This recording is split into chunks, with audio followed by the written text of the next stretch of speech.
Bonjour à tous et bienvenue dans Cult and Click. On est là pour parler d'une petite thématique. On est là sur le canapé. L'ami Kerr est là. Salut à toi, mon cher Kerr. Salut à toi, mon cher Bigby. Écoute, je sais pas ce que t'as fait avec tes cheveux, mais ils sont vraiment poilus. Et du Je coup, eh viens de bien, on est changer de là pour veste. parler de cette petite thématique qu'est le binge-watching et surtout des annonces qui ont été faites par ces grandes structures, ces personnes qui, comme ça, vous dealent de l'abonnement, comme ça, dans les coins un peu sombres d'Internet. Oui, parce que le binge-watching, s'il y en a ou s'il n'y en a pas, eh ben, nous, téléspectateurs, ça va nous impacter tout de suite. Parce que, est-ce que oui ou non, on peut dire, eh bien, j'ai tout un week-end pour me mater The Witcher, ou est-ce qu'au contraire, je dois, épisode après épisode, eh bien, attendre chaque semaine? Alors, est-ce que c'est bien ou pas? Ça, c'est pas vraiment le débat. Ce qui est le débat, c'est de dire qu'est-ce que les différentes plateformes de streaming vont faire. Est-ce qu'elles vont continuer ou arrêter? Et ça, il y a eu un peu de news ces derniers temps. Là, Mika va vous en reparler. Oui, alors, déjà, avant de tout vous exposer, le petit mot classique, hein, n'hésitez pas à vous abonner à la chaîne et à rejoindre la famille. Ça nous fera grandement plaisir. Et le Bing Watching, alors, c'est un peu le titre de la vidéo, la fin du Bing Watching, point d'interrogation. Eh ben, on peut vraiment y croire. Pourquoi? Il y a eu une énorme tendance qui a été de sortir des séries complètes à la chaîne. Donc c'est arrivé avec Netflix. Ça a fait énormément plaisir à beaucoup de gens. Notamment, c'était une manière pour Netflix de se démarquer. Or, les dernières tendances, c'est exactement l'inverse. Netflix n'est plus tout seul sur le marché de la plateforme. On a eu Amazon qui est arrivé, mais qui aussi faisait du binge watching. Mais là, les nouvelles, celles qui sont vraiment des grosses pointures, ne le font plus. Deux exemples de plateformes majeures qui ont abandonné ce format et sont repassées au format hebdomadaire. Euh, c'est euh, c'est bien évidemment Apple. Apple qui est arrivé avec un format très particulier, 3 épisodes au départ, et ensuite un épisode par semaine. Et puis Disney qui a très clairement dit que pour eux c'était hors de question de sortir une série entière d'un coup, que c'était de l'hebdomadaire. Et il y a des raisons, hein, on reviendra dessus après. Donc par exemple Mandalorian c'est un épisode par semaine et on le sait déjà, les séries Marvel sera un épisode par semaine, les seront pardon un épisode par semaine également. Alors on peut se poser la question des autres plateformes. Il y a HBO Max. HBO Max, on le sait, ça sera également de l'hebdomadaire. Donc on aura par exemple pour le spin-off de Game of Thrones, il y aura un épisode encore par semaine, etc., etc. HBO de toute façon a toujours eu ce format hebdomadaire qui est cohérent, hein, parce que c'est enfin, cohérent. J'allais dire c'est cohérent, il y a un abonnement mensuel, mais Netflix aussi, mais on reviendra un peu là-dessus après. Et l'autre grosse plateforme, c'est Peacock, celle de NBC Universal, et eux, ils ont dit aussi, ça sera de l'hebdo. Donc là, concrètement, il y a une autre rumeur qui s'ajoute à ça, c'est Amazon qui flippe de ouf de balancer toute la purée sur le Seigneur des Anneaux en un jour et qui, voyant à mon avis les autres concurrents pour repartir sur un système en hebdomadaire, devrait logiquement passer Le Seigneur des Anneaux en série hebdomadaire aussi. Restera donc le mystère Netflix. Est-ce que Netflix va faire comme les autres ou est-ce que Netflix va chercher à se différencier des autres et donc rester sur un format qui plaît quand même à une partie du public, qui est de balancer toute la saison. Et donc, comme tu le disais, par exemple, puisqu'on est juste avant la sortie de The Witcher, au moment où on enregistre cette vidéo, eh ben, c'est de regarder The Witcher intégralement en une journée, basta, on se fait les 8 épisodes à la suite. Donc voilà. Alors, je vais donner un élément très clair qui explique pourquoi on a aujourd'hui ce choix-là qui a été opéré notamment par Disney. Euh, il y a eu des études aux États-Unis qui montraient que les abonnés, face à la multiplication des plateformes, allaient avoir un réflexe qui est de s'abonner pendant un mois à une plateforme, de la saigner et de passer à une suivante. Et de faire une sorte voilà, de ping-pong entre les différentes plateformes. Ça, très concrètement, les différentes plateformes en ont pris conscience. Et c'est Disney qui a surtout commencé là-dessus et qui, du coup, a décidé d'un épisode par semaine. Parce qu'un épisode par semaine sur une série comme Mandalorian ou sur une série Marvel de 8 épisodes, eh ben, ça vous assure un abonné qui sera là pendant 2 mois. Donc c'est une manière de garder les abonnés. J'ai envie de dire, ça se défend.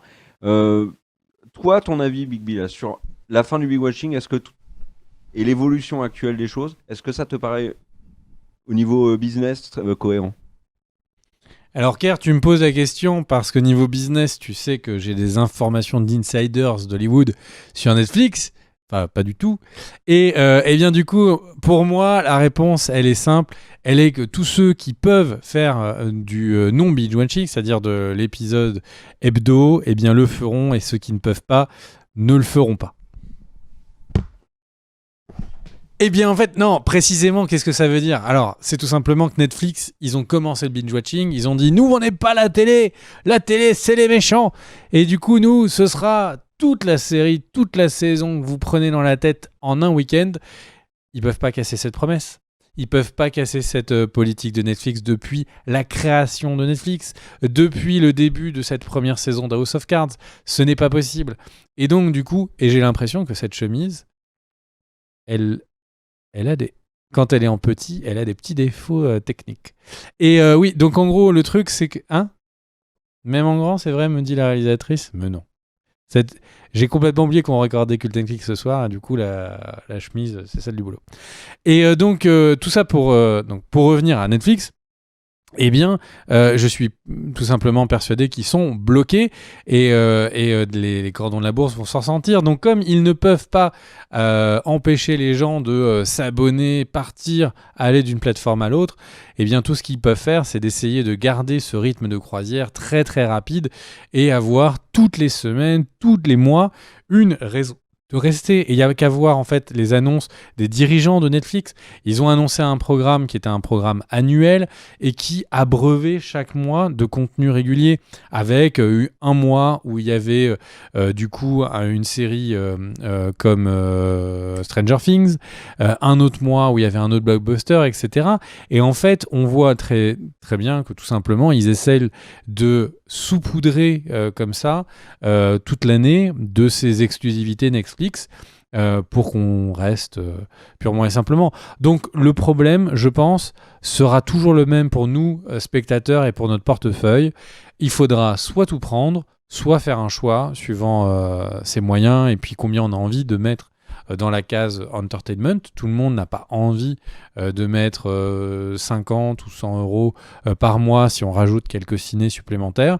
D'autres personnes pour qui c'est une priorité d'être au courant des films, de regarder toutes les séries. Et du coup, ça va un peu... Je pense que tout ça va un peu se caler à votre habitude actuelle. Et combien de fois vous allez au cinéma?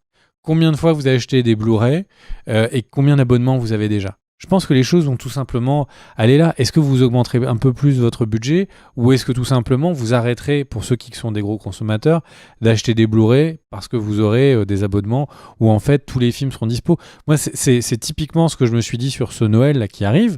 Je me suis dit, j'ai envie de me prendre un gros coffret avec tous les Avengers depuis le premier. Je veux me refaire les commentaires audio et tout. Mais en fait, j'ai juste à attendre que Disney Plus arrive en France et j'aurai les commentaires audio en piste. En tout cas, j'espère. Donc voilà, je pense qu'on va juste changer la manière dont on réfléchit le contenu. On ne possédera rien, on louera tout. Et puis du coup, ça nous permettra de choisir un petit peu sa paroisse. Il y a des gens qui choisissent PlayStation contre Xbox dans le jeu vidéo. Eh bien, il y aura des spectateurs qui diront qu'ils sont Disney Plus et pas Netflix.